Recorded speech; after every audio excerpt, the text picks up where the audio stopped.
नमस्कार, प्रणाम। आज मैं बिहार के कुछ ऐसे पत्रकारों के बारे में बात करना चाहता हूँ जो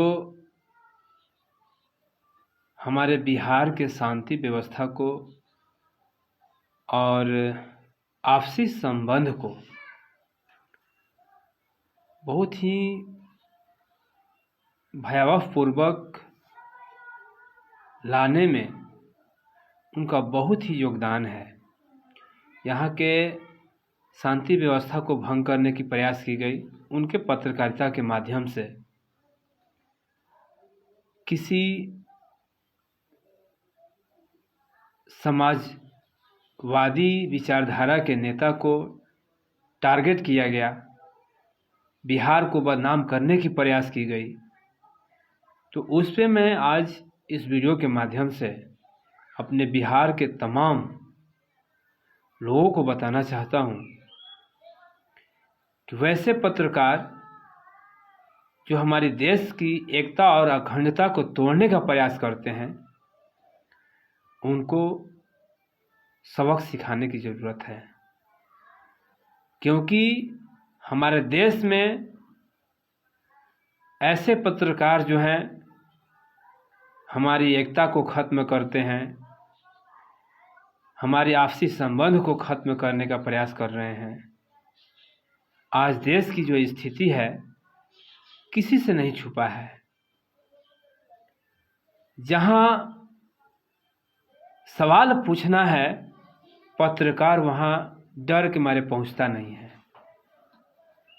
जैसे हमारे देश के प्रधानमंत्री नरेंद्र मोदी जी जब चुनाव में आए, प्रधानमंत्री का जब 14 में चुनाव लड़ रहे थे, उस समय की बात मैं आप लोगों को याद दिलाना चाहता हूँ कि जब वो आए थे तो बोले थे कि प्रत्येक साल 2 करोड़ युवाओं का रोजगार मिलेगा, हम आएंगे तो, अगर हम प्रधानमंत्री बनते हैं तो।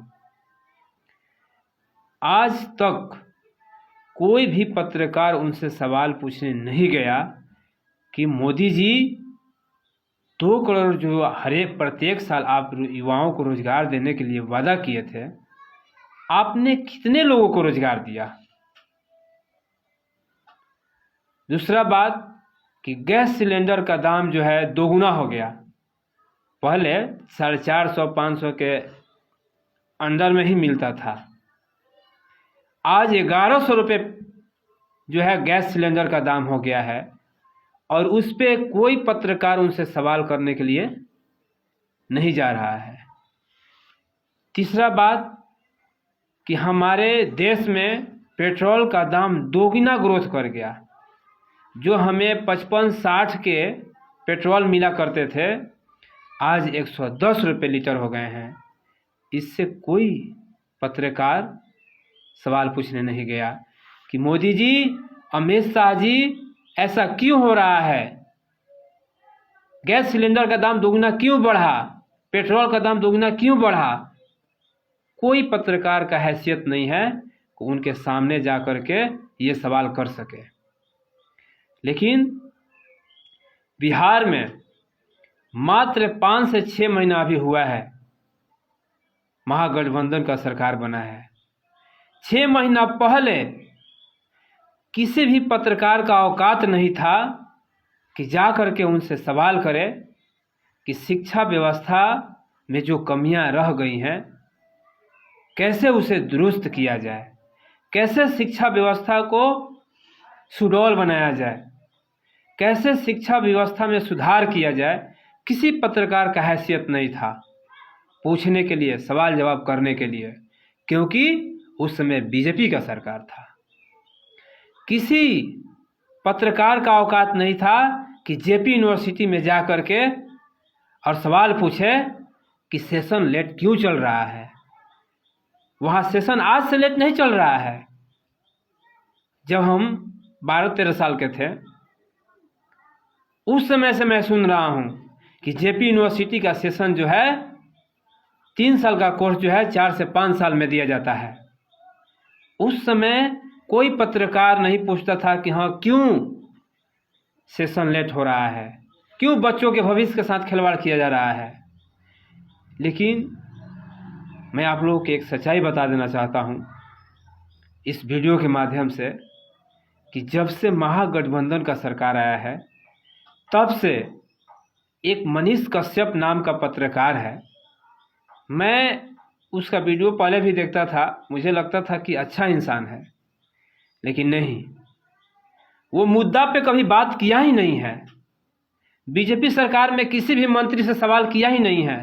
उसका इतना औकात नहीं है कि नरेंद्र मोदी और अमित शाह से जाकर के सवाल करे कि बिहार भी भारत का ही अंग है, बिहार के साथ दुर्व्यवहार क्यों किया जा रहा है सेंट्रल गवर्नमेंट के साथ, मैंने सेंट्रल गवर्नमेंट के द्वारा, क्यों बिहार के यूनिवर्सिटी में सेशन लेट चलाया जाता है, आखिर बिहार के साथ जो है ऐसा व्यवहार भारत सरकार क्यों करती है। जेपी यूनिवर्सिटी चाहे बिहार के जितना भी यूनिवर्सिटी है भारत सरकार के अंडर में आती है। भारत सरकार में मंत्रियों से सवाल कभी मनीष कश्यप ने पूछा कि क्यों बिहार में यूनिवर्सिटी का जो हाल है, जो बदतर है, क्यों बच्चों के साथ यूनिवर्सिटी खिलवाड़ करती है, बच्चों के भविष्य के साथ? कभी नहीं पूछा। अब 5 से 6 महीना हुआ है महागठबंधन का सरकार आए हुए, तेज प्रताप से जाके सवाल पूछा, जो कि उससे पहले भी कोई पर्यावरण मंत्री होगा बीजेपी में, मनीष कश्यप ने कभी नहीं पूछा। शिक्षा मंत्री से जाके सवाल किया, उससे पहले भी शिक्षा मंत्री थे जब भाजपा सत्ता में बैठ करके मलाई खा रही थी, उस समय उसका औकात नहीं था कि जा करके हम सवाल करें कि शिक्षा व्यवस्था क्यों गड़बड़ है, क्यों शिक्षा व्यवस्था में सुधार नहीं हो रहा है। फिर जेपी यूनिवर्सिटी में जाकर दिखाया कि यहाँ के सेशन जो है लेट चलती है, और उसको मार के खदेड़ के फैला दिया सब। लेकिन बिहार में महागठबंधन का सरकार आया है तो महागठबंधन जो है सबका सम्मान करती है। जिस सम्मान पूर्वक शिक्षा मंत्री ने मनीष कश्यप को जवाब दिया था, जिस सम्मान पूर्वक तेज प्रताप ने मनीष कश्यप को जवाब दिया था, क्या कोई बीजेपी का नेता भी तुम्हें कभी सम्मान पूर्वक बात किया है? तुम्हारा औकात ही नहीं है कि उनके सामने तुम जा सको। महागठबंधन सरकार का दिल बहुत बड़ा है कि तुम बात कर सकते हो उनसे आंख में आंख डाल करके बात कर सकते हो, लेकिन बीजेपी के नेता के सामने तुम्हारा कोई हैसियत नहीं है कि तुम उनके आंख में आंख डाल करके बात कर सके हो। और सिखा रहे हो दुनिया को कि हम बिहार के मुख्यमंत्री बदल देंगे, बिहार में मुख्यमंत्री हम ही बनाएंगे। 2 कौड़ी का इंसान हो तुम, और तुम मुख्यमंत्री बनाने चले हो।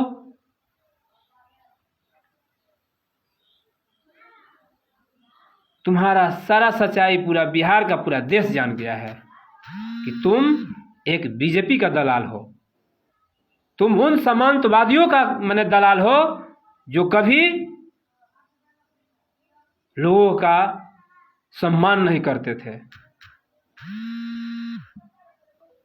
तुम्हारे ऐसे पत्रकार तो मुझे शर्म आता है कि हमारे देश में हो, जो हमेशा नफरत फैलाने की बात करते हो तुम। तो मैं अपने बिहार के तमाम लोगों से कहना चाहता हूं कि आप लोग धैर्य रखें, पेशेंस रखें, आपका हर मनोकामना इस महागठबंधन सरकार में पूर्ण की जाएगी। जो 10 लाख रोजगार की बात है और 10 लाख सरकारी नौकरी की बात है, उस पे काम हो रही है। बहुत जल्द लोगों के बीच में वो चीज़ सामने आएगा और शिक्षा, चिकित्सा, सुनवाई करवाई, सब पे सुधार होगा और हो भी रहा है, क्योंकि हम इस चीज को महसूस कर रहे हैं। आज जो चिकित्सा की व्यवस्था है, डॉक्टरों का क्लास लगाया जा रहा है, बीजेपी सरकार में भी ऐसा होता था? कोई मंत्री का फुर्सत था जी कि वो अपने पीएमसीएच में जा करके रेड मारे कि कौन डॉक्टर बढ़िया से काम नहीं कर रहा है? कभी देखा गया है? कभी नहीं। तो मनीष कश्यप जो है ये स्वर्ण जाति से आता है और इसके रग रग में जातिवाद भरा हुआ है। तो बाकी आप लोग समझदार हैं। जय हिंद, जय भारत।